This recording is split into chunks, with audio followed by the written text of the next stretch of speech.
안녕하십니까. 매일 아침 조간신문의 주요 기사를 딱딱 풀어서 해석해드리는 조간 딱풀 1월 9일 월요일에 인사드립니다. 모처럼 신문 일면 톱 기사에 간첩을 잡았다 이런 기사가 나왔습니다. 자, 조선일보 일면 기사를 보시면은 민노총 그리고 시민단체 앞세워서 투쟁하라 이렇게 북한의 지령을 받은 간첩단을 적발을 했다. 제주도에서.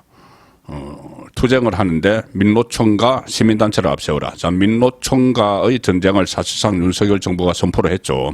그때 화물연대 총파업을 계기로 해서 자, 그런데 지금 북한의 지령을 받은 간첩단이 민노총과 시민단체를 앞세워서 투쟁하라 이런 지령을 북한으로부터 받았다. 제주 간첩단 적발 그리고 진보 정당 간부가 북한의 지령을 받아서 활동을 했다. 이것이 지금 영장 내용에 있는 겁니다. 국정원과 경찰이 5년간 추적 수사를 했는데 국내 진보 정당의 간부 등이 2017년에 캄보디아에서 북한 대남 공작원을 만났는데 거기서 지하 조직을 설립하라 이렇게 하면서 제주도에 설립할 지하 조직 이름까지 지어줬다는 겁니다. 히읗, 기억, 히읗, 기억, 히읗. 이런 지하 조직을 설립하라. 근데 이 히읗, 기억, 히읗이라는 조직의 이름의 뜻은 아직 수사하고 있다고 합니다. 무슨 뜻인지. 그리고 그런 지령을 받은 뒤에 반정부 및 그 이적 활동을 해온 혐의로 방첩 당국의 수사를 받고 있다. 국내 진보 정당의 간부 등이 이 윤석열 정부 들어서 첫 간첩단 혐의 사건이 되는 겁니다. 자, 조선일보는 3면 기사에서도 조선일보 단독 기사입니다. 북한이 선거 때마다 반보수 투쟁을 하라. 그리고 윤석열을 규탄하라. 이런 지령을 내려보냈다. 제주 간첩단에 히읗, 기억, 히읗 이 조직에 압수수색 영장에서 나온 제주 간첩단 지령 내용을 조선일보가 분석을 했습니다. 진보정당 간부가 2017년에 북한과 접선을 했고 제주에서 지하 조직 히읗, 기억, 히읗을 만들었다. 압수수색 5일 전에도 북한과 교신한 흔적을 잡아냈고 북한이 작년에는 지방선거 때 진보 후보 밀어라 이렇게 지시를 했고 실제로 민노총이 그 지시가 있은 지 2달 뒤에 특정 인사 지지 회견을 했다. 자, 민노총 제주본부가 지난해 6일 지방선거를 3주쯤 앞둔 5월 17일 제주도청 앞에서 진보 진영 인사를 지지한다는 기자회견을 열었습니다. 그 옆에 기사는 문재인 정부 때 간첩 수사 완전히 손 놨다. 그래서 4년 동안 3명 적발하는 데 그쳤다. 그리고 국정원의 대공수사권도 없앴죠.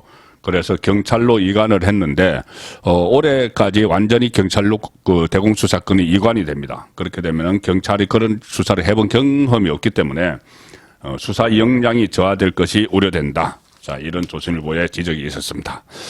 오늘 다른 조간신문들은 많은 지면을 할애를 해서 국민의힘 당대표 경선 소식을 다뤘습니다. 상당히 지금 요란하죠. 요란한 당권 경쟁인데, 자, 왜 이렇게 요란해졌을까? 일단 기사 먼저 소개를 드리겠습니다. 국민일보는 일면 기사에서 대통령과 조율 없이 윤심 박해난 나경원. 자, 지금 국민의힘 지지층 대상 여론조사에서 1위를 달리고 있죠. 나경원 전 의원인데 지금 윤심에 박해났다. 당심은 얻고 있지만 윤심 박해났다. 자, 이런 그 분석이 상당히 많습니다. 실제로 매우 이례적으로 대통령실이 나경원 전 의원을 강하게 비판을 하고 있습니다. 자, 단초는 나경원 전 의원이 제공을 했죠. 저출산 정책, 본인이 저출산 고령화 사회위원회 부위원장을 맡고 있죠. 나경원. 그 위원장이 윤석열 대통령입니다. 그런데 대통령실과 상의 없이 나경원 전 의원이 덜컥 그 저출산 대책을 하나 내놨죠. 그러니까 채무 탕감입니다. 신혼부부가 헝가리식으로 이 집을 마련할 때 처음에 결혼을 해서 대출을 받으면은 그것을 첫 아이를 낳으면은 이자를 면제를 해주고 둘째 아이를 낳으면은 이 원금의 일부를 면제해주고 셋째 아이를 낳으면은 전부를 원금을 면제를 해준다. 이런 헝가리식 그 대책을 덜컥 이야기를 했다가 대통령실이 그것은 공식 그 정책 방향이 아니다. 이렇게 반박을 하면서 시작이 됐죠. 나경원 전 의원이 국민의힘 당대표를 뽑는 전당대회를 앞두고 대통령실의 시각입니다. 저출산 고령사회위원회 부위원장직을 정치적으로 활용하고 있다. 이런 그 비판적인 인식이 대통령실에서 강하다는 이야기입니다.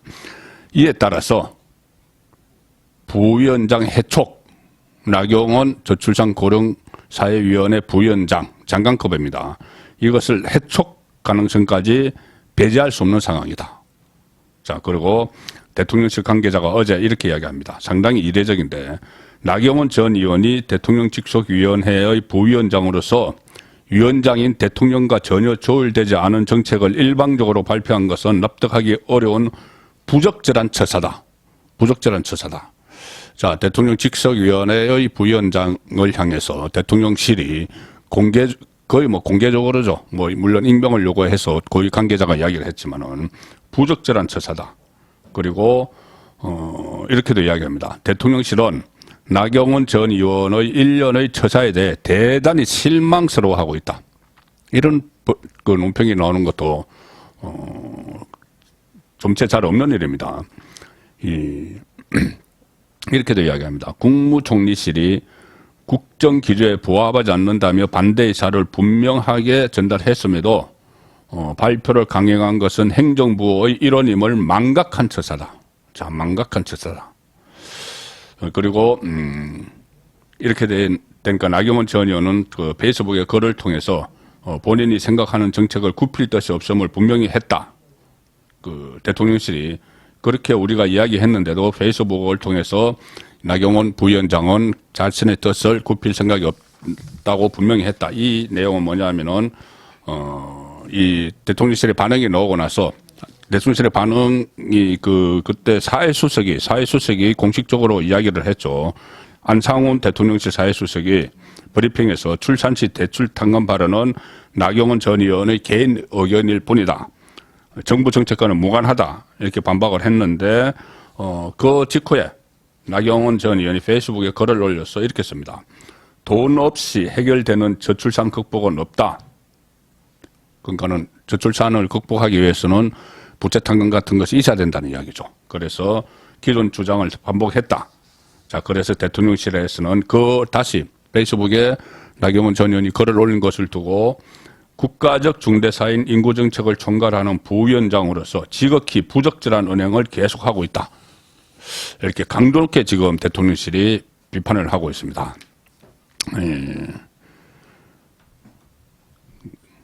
그래서 나경원 전 의원은 인구 정책을 총괄하는 입장인데 더 이상 방치할 수 없는 처사다. 이렇게까지 대통령실이 강하게 나오고 있는 겁니다. 동아일보 기사는 나경원 전 의원은 당 대표가 돼서 내가 저출산을 해결하겠다 이렇게 했지만 대통령실은 아니 저출산위원회로 자기 정치를 하는 것이냐. 자, 이렇게까지 지금 나옵니다. 뭔가 단단히 털어진 거죠. 단단히 털어졌고 대통령실에서 사회수석까지 이야기를 하고 관계자들이 이렇게 나와서 이야기하는 것은 윤석열 대통령의 의중과 무관할 수가 없습니다. 윤석열 대통령의 의중이 그대로 실렸다고 봐야 되겠죠. 최소한 정치권에서 나오는 목소리와는 달리 대통령실 참모진 비서실에서 나오는 이야기입니다. 정부 조직을 자기 정치에 활용하는 행태에 제동을 거는 것이다. 자, 이렇게 분석이 나오고 있고 윤심이 나경원 전 의원을 향하고 있지 않음을 대통령실이 강조하며 당 대표 출마에 본격적으로 제동을 걸고 나섰다는 해석이 나온다. 그리고 그래도 나경원 전 의원은 이렇게 이야기했습니다. 동아일보 통화에서 저출산 고령화 문제를 제대로 해결하려면 내가 당 대표가 돼야겠더라. 본인이 이 위원회에 가서 저출산 고령화 위원회에 가서 여러 가지 현안도 보고 대책도 서로 논의해보고 하니까는 본인이 당 대표가 여당 대표가 돼서 그러니까 입법을 통해서 이 정책을 통해서 그것을 해결하는 것이 낫겠더라. 자, 이런 이야기를 하고 있는 겁니다. 그리고 나경원 전 의원은 장관급 자리와 장관은 다르다. 본인은 장관급 자리지 행정부 일원이 아니라는 이야기입니다. 나는 공직자가 아닌 민간인이다. 자, 그래서 본인의 의견을 말할 수 있다. 이렇게 또 반박을 하는 상황이죠. 또 이 대통령실 관계자는 또 이렇게도 이야기합니다. 대통령실이 전당대회에 개입하는 것이 아니라 정부 조직을 자기 정치에 활용하는 행태에 제동을 건다는 점을 분명히 해주면 좋겠다. 그렇게 이야기했고, 또 대통령실의 다른 관계자는 나경원 전 의원의 부위원장 해촉, 또 해촉을 또 이야기가 나옵니다. 해촉을 검토해야 한다는 의견도 대통령실 내부에서 나오고 있다. 상당히 지금 단단히 지금 털어진 상황입니다. 한겨레 신문은 친윤 나경원 집중 견제 용산에서 불출마 신호 조건만 친윤이 그 정치권의 친윤이 나경원을 또 집중적으로 견제를 하고 있다. 용산 대통령실에서 불출마 신호를 조건만 계속 출마 여부를 출마를 배제하지 않고 있다는 이야기입니다. 2달 앞으로 다가온 국민의힘 전당대회 친윤계에서는 나경원에게 맡은 일 집중하시라 조언을 하고 있다. 김장연대, 김기현, 장제원 연대 중심 김기현 전폭 지지 친윤계가 나경원 전 의원은 당권 도전 여부 설 전에는 결정하겠다. 자, 이렇게 이야기를 하고 있습니다. 그리고 또 이 한겨레 신문 이 아래 기사는 당무 개입 않겠다던 윤 대통령이 이 전대에 개입한 것 아닌가. 자, 이런 기사도 나왔습니다. 대통령실 나경원 구상 반박 이어서 참모들이 해촉 언급하면서 불만을 표출하고 있다. 그리고 한겨레 신문은 윤석열 대통령이 당권 주자들이 윤심 발의를 하는데 묵인하고 있다. 자, 그런 기사고 중앙일보 윤심은 뭔데 당심은 1등 여당 전대 나경원 딜레마. 자, 나경원의 딜레마. 제가 그저께 한번 설명을 드렸었죠. 완전히 딜레마가 됐습니다. 여론조사, 그러니까는 국민의힘 지지층 여론조사에서는 압도적 1위인데, 지금 친윤 진영에서 배척을 하고 있는 상황이죠.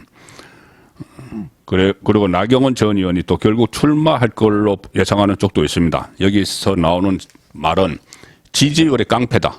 지지율의 깡패다.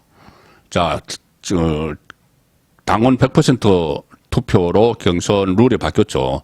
그 상황에서 국민의힘 지지층에서 압도적 1위를 하는 나경원 전 의원이 지지율을 믿고 그대로 출마할 수 있다는 이야기입니다. 또 일각에서는 나경원 전 의원이 비록 친윤계의 완력으로 당대표가 되지 못해도 비윤계의 대표주자로 자리매김할 수 있다. 이런 분석까지 나옵니다. 비윤계. 어차피 뭐 정권 안에서도 여당 안에서도 주로 비주로가 있으니까 나경원 전 의원이 오히려 지금 범친윤 이렇게 분류가 되지만은 차라리 이것을 기하로 해서 비주로 비윤계의 상징적 대표적 인물이 될 수도 있다는 이야기입니다. 정치적 위상을 고려한다면은 현재 어정쩡하게 포기하는 것보다는 레이스에 나서 끝까지 완주하는 게 낫다. 이런 관점도 나온다. 자, 그런데 나 전 의원이 실제 출마할지는 여전히 미지수가 됐습니다. 그리고 이 상황에서 이 대통령실에서 저출산 부위원장 해촉이 거론되고 있고 윤석열 대통령은 어제 김기현에게 전화를 했습니다. 김기현 의원이 뭐 지금 당권 경쟁 국면에서 자녀를 결혼을 시키면서 지난 주말에 주변에 알리지 않았다는 거죠. 그래서 윤석열 대통령이 직접 전화를 해서 아들 결혼 축하한다. 왜 말씀 안 하셨나. 자, 이렇게 이야기를 했다는 것이 또 친윤 안에서 나오는 겁니다. 이것은 그만큼 전화를 한 사실이 그만큼 다시 밖으로 나와서 언론에 보도가 되고 하는 것은 계속 친윤 그룹에서 윤심은 김기현에게 있다. 이것을 계속 강조하기 위해서죠. 자, 이 요란한 당권 경제 이것을 어떻게 볼 것인가? 일단 이렇게 된 이유는 저는 이준석 효과라고 봅니다. 무슨 말씀이냐면은 이준석이 야당 대표에서 여당 대표가 됐는데 계속 내부 총질을 하고 발목을 잡았죠. 오히려 국정 운영에 발목을 잡았습니다. 그런데 그 비슷한 성향을 가진 유승민 전 의원이 등장을 하면서 유승민 전 의원이 당권 도전에 나설 태세를 보이면서 그러니까 역선택이 들어가는 이 일반 국민 여론조사에서 1위를 했죠. 자, 그러니 유승민이 당대표가 되면 또다시 큰 어려움을 겪을 수가 있기 때문에 이 경선 룰을 바꿨습니다. 100% 당원 투표 그리고 결선 투표제까지. 이것은 유승민 배제 룰이 분명한데, 자, 그런데 그렇게 룰을 바꾸고 나니 가장 큰 혜택을 받은 사람이 나경원이 돼버린 겁니다. 이 국민의힘 지지층에서 그 인기가 좋은, 그 전에 재작년 그 대표 경선에서도 이준석에게 당원 투표에서는 이겼죠. 그리고 지금도 지지율이 가장 높게 나오는데, 이렇게 100% 당원 투표를 해버린 나경원이 다시 부상을 한 게 된 거죠. 자, 그런데 이 나경원은 친윤의 어중에 없었던 겁니다. 오히려 김기현을 염두에 두고 장제원 그 의원 세력이 그렇게 했을 수가 있는데, 나경원이 급부상을 해버렸기 때문에 지금 이제 나경원을 다시 배제하는 그런 기류가 친윤 안에서 흐르고 있고, 아예 부위원장에서 해촉을 해버리면은, 그러면은 윤심이 완전히 떠났다. 이것을 당원들에게 알리게 되니까, 그 투표에 나선 당원들에게, 지금 뭐 당원들 뭐 성향이 나중에 어떻게 될지는 모르지만 일단은 윤석열 정부 초기이기 때문에 당원들이 윤석열 대통령의 국정 운영에 힘을 주려는 그런 그 기류가 분명히 있죠. 자, 그래서 윤심이 중요한 건데, 이 윤심이 이 여당 지도부의 경선에 작용을 하는 것은 저는 당연하다고 봅니다. 뭐 당원이기도 하지만, 대통령도 당원이기도 하지만, 이 국정 운영을 하려면 집권 여당 대표와 호흡을 맞춰야 되고, 과거에는 이 대통령이 YS DJ 시절에는 대통령이 당 총재였죠. 당의 총재를 겸했습니다. 자, 그런데 지금은 그 당정 분리라고 해서 그렇게는 하지 않지만은 어쨌든 국정 운영을 최고 책임을 져야 되고, 나중에 잘 되든 못 되든 최고 그 마지막 책임을 져야 되고 호흡을 맞춰서 나가려면은 대통령 입장에서 당 대표, 여당 대표가 누가 되는지 이것을 그냥 손 놓고 팽개칠 수는 없는 노릇이죠. 호흡을 맞춰서 국정을 운영해야 되기 때문에. 그런데 지금은 이 윤심인지 아니면 또 정치권의 친윤 세력의 생각인지, 장심인지, 장제원 생각인지, 이것이 과잉 좀 된 것 아닌가, 과잉해서 개입하는 것 아닌가, 그런 생각은 듭니다. 너무 과잉됐다. 어느 정도 개입은 하는 게 맞지만은, 그렇게, 이렇게 되면 나중에 어떤 우려가 생기냐면은, 그, 공천 과정에서, 가령 예를 들어서, 뭐, 김기현이든 누구를 대표로 만들었던 세력이 지분을 요구를 하겠죠. 연대를 했기 때문에. 그러면 지분을 요구를 하게 되면 공천 파동이 일어나고, 공천이 잘못되고 막 혼선이 있고 잡음이 있으면은 총선에 영향을 미쳐서 총선에서 패배합니다. 2020년 총선 한교안 대표 체제 때 그때 한번 봤죠. 자, 그런 상황이 되면은 총선에서 또 패배를 하게 되면은 윤석열 대통령 본인이 이야기했듯이 그렇게 또 이번에도 내년 총선에서도 이 다수당이 안 되면은 나는 생물 대통령이 된다. 그래서 아무것도 할 수 없다. 그런 이야기까지 했죠. 자, 그 상황이 올 수도 있는 그런 지금 불씨가 지금 던져지고 있는 것 아닌가. 그런 생각이 들기 때문에 지금이라도 윤석열 대통령이 또 다른 의미에서 교통 정리를 한번 할 필요가 있다. 어차피 이 룰이 이 유승민 배제 그리고 이 당심 그리고 진정 체제를 굳히기 위한, 여당에도 진정 체제를 굳히기 위한 룰로 바꿔놨기 때문에 지금은 그냥 이 정도에서 자유 경쟁, 완전 자유 경선에 맡기는 게 어떤가. 그래서 그렇게 되면은 완전 자유 경선에 맡기면은 이 경쟁력이 높은 이 당 대표가 등장을 하겠죠. 그러면 그 경쟁력 높은 당 대표가 공천도 좀 물론 본인이 대표가 다 하는 건 아니지만 공천관리위원회도 막 만들어지고 하죠. 그 공천도 조정하고 또 총선 본선에서도 경쟁력 높은 대중성이 있는 당 대표가 나와서 총선을 이끄는 게 맞지 않나. 그 전제 조건은 지금부터라도 완전 자유 경선에 맡기는 것이 낫다. 어차피 경선 룰이 정해졌기 때문에. 자, 그런 생각이 듭니다. 오늘 조간신문에서 중요하게 다룬 또 하나의 주제는 이재명 민주당 대표 이야기입니다. 내일 검찰에 출석을 하죠. 오전 10시 반에 출석을 하는데 출석을 하면서 당 지도부 그리고 지지자들을 무더기 동행한다. 중앙일보 기사고 여러 언론에서 이 소식을 실었습니다. 마치 독립 운동을 하다가 나가는 것처럼 국회의원들 쫙 병풍 세우겠다는 이야기죠. 그리고 지지자들, 소위 말하는 개딸들을 동원을 해서 무력 시위를 하겠다. 자, 오늘 새벽에 또 어느 진보 좌파 성향의 유튜버에 댓글까지 달았다고 합니다. 이재명이 직접 댓글까지 달아서 총구를 밖으로 돌리자 이런 식으로 본인에서 안에서 단일 대우에 또 금이 가니까 총구를 밖으로 돌리자 이런 식의 또 선동성 댓글까지 달았다 이런 기사도 아침에 나왔는데 이 포토라인에 서서 야당 탄압 이런 입장을 밝힐 것 같아 여당에서는 때로 다니는 건 조폭이다 이렇게 비판을 하고 있고 그리고 이재명 대표는 이번 주에 또 신년 기자회견을 한다고 합니다. 신년 회견을 해서 여러 가지 이야기를 하는데 아마 선거구제 지금 윤석열 대통령이 화두를 던졌죠. 중대선거구제 거기에 또 반대하겠죠. 그전에는 찬성한다는 입장이었지만 윤석열 대통령이 화두를 던지니까 반대하는 겁니다.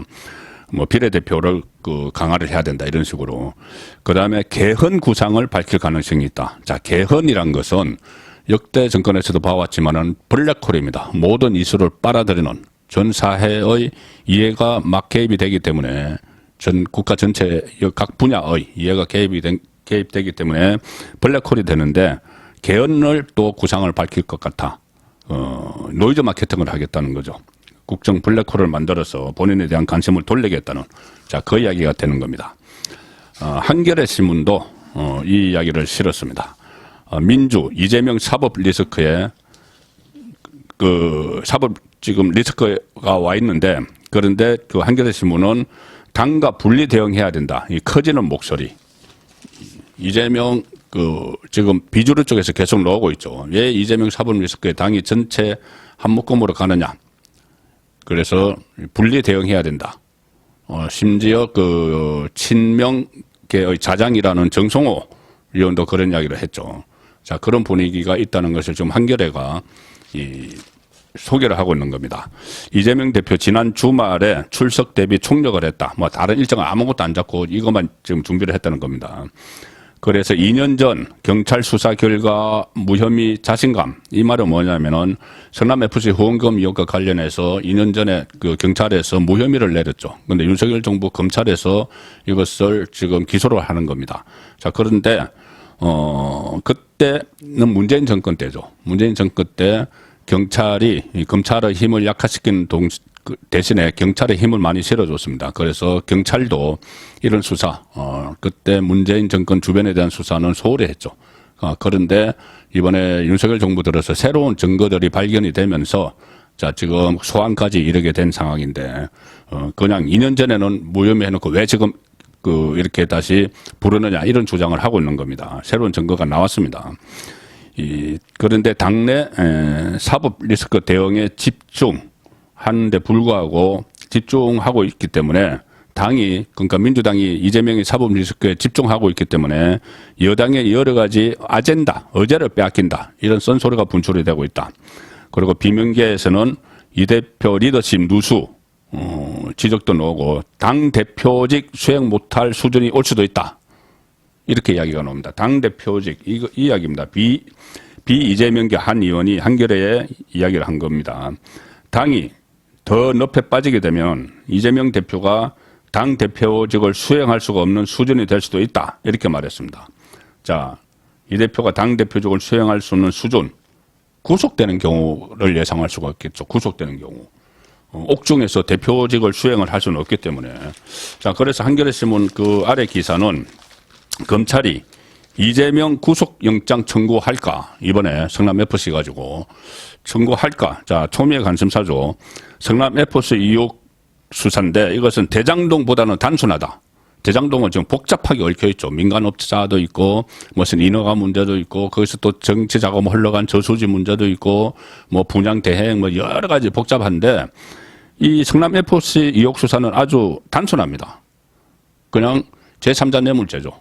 이 6개 기업의 인허가 같은 것을 편의를 봐주고 이 돈을 성남FC 후원금을 받았다. 후원금을 받아서 그것을 이재명의 치적을 홍보하는데 썼다든가 아니면 중간에 이재명 쪽 사람들을 리베이터를 챙겨갔다든가 이게 어떻게 보면 단순합니다. 그런데 금액은 상당히 크죠.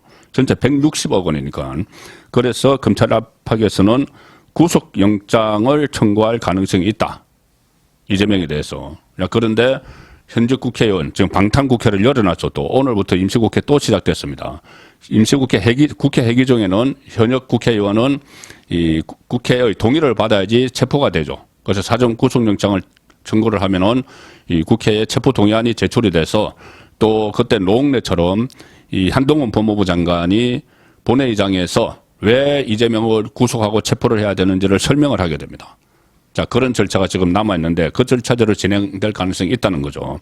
다만 체포동의안이 국회를 넘어서긴 쉽지 않다. 왜? 다수당이기 때문에 민주당이 노웅래 때처럼 그 체포동의안을 부결시켜버리면 체포가 안 된다. 자, 그 상황인데 그런데 위에 기사는 당과 분리대응 커지는 목소리 이렇게 했기 때문에 민주당을 비명계에서 반란표가 일어날 수가 있다. 노웅래 때와는 달리 반란이 일어나면은 체포동의안이 가결이 되고 구속이 될 수도 있는 그런 상황입니다. 자, 한겨레 신문의 보도 내용이었죠. 조선일보는 오늘 이 기사를 사이드톱에 사이면에 실었습니다. 김만배 척 한겨레 기자의 3억 원 추가 전달 드러나. 자, 제가 어제도 설명을 드렸다시피 김만배 씨가 기자들에게 전방위 로비를 했는데 한겨레 신문 간부 기사 방향에 영향을 미칠 만한 간부에게 6억 원을 줬다고 했죠. 그런데 그 한 3억 원씩 그러니까 정영학 회계사 그다음에 남욱 변호사에게 3억 원씩 받아서 6억 원을 줬다고 했는데 플러스 3억 원이 더 있었다는 겁니다. 한겨레 신문 기자에게. 한겨레 신문 간부 A씨가 김만배 씨 측과 했던 돈거래가 지금까지 알려준 6억 원 이외에 3억 원이 더 있다는 것을 확인했다.